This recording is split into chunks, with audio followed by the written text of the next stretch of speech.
everybody, this is Jake Magee from Indie Game Insider. I'm here at PAX 2013 with Dennis and Nick from Telltale Games. We're here at the Wolf Among Us booth talking about the game. So the first thing I noticed going into the game is, first of all, it's not The Walking Dead.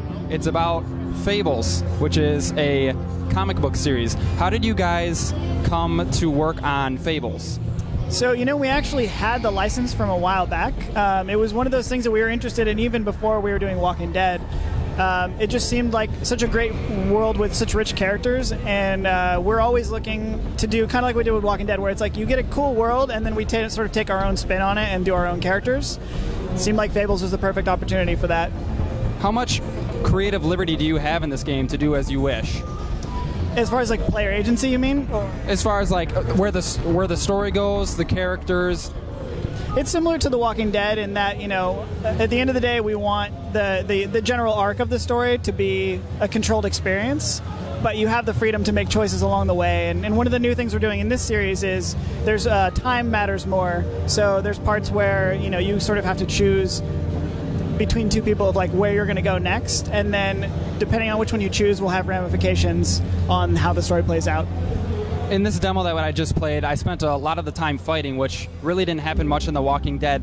Can you guys tell me how much fighting we can expect and how awesome it's going to be? Because that was really great what we went through. Yeah, I mean, with The Wolf Among Us, we really wanted to sort of push the action scenes a little bit farther and in a different direction too. I think with every game we do, we sort of try to iterate on our past games. With even in Jurassic Park, we took that stuff and put it into Walking Dead and sort of figured out what worked best. And with The Wolf Among Us, we took the Walking Dead fighting stuff and sort of gave the player a little bit more choice, and you can sort of figure out how you want to beat this guy up, I guess.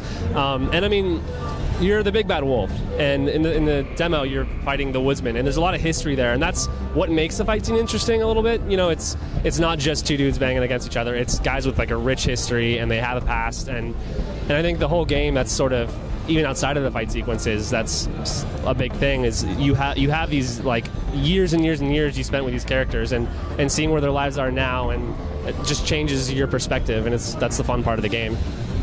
The Walking Dead was loved for its story and the attachment to Clementine. Can we expect some sort of emotional attachment in this game?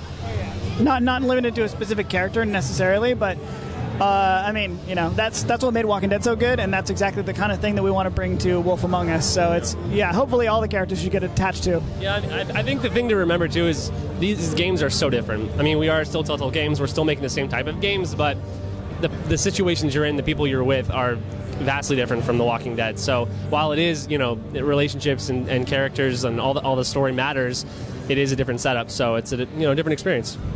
This is going to be an episodic series. How many episodes do you plan on doing, and about how long, stuff like that? There'll be 5 episodes. It'll start coming out end of September, early October. PC, Mac, PS3, Xbox 360. What was the other part of the question? What was the other part of the question?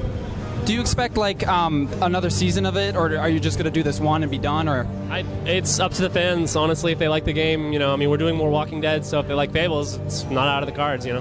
We love the characters in the world, so for us, it's just as long as people are still interested in the stories, like we want to keep telling them. In The Walking Dead, it involves obviously the fictional trope of zombies, and this one is going to include the fictional trope of fairy tales, characters living in our world. How do you think players or fans of your games will react to the fact that you're essentially caring for things that we acknowledge as not being real, whereas in The Walking Dead, you're caring for human beings? Sure. To me, I think the characters are good enough that they just feel like real people. It's the same way as Walking Dead. So to me, there's actually really not much of a difference, except there's just an added level of history that these characters come with because you know them from their fairy tales. Whereas Walking Dead, it's, you meet someone, they walk on screen for the first time, and you're building a relationship. And here, there's all this sort of backstory you have to think about. Yeah, I think in the same way that we didn't approach The Walking Dead, it's like we're not making a zombie game, we're making a game about people in a zombie apocalypse.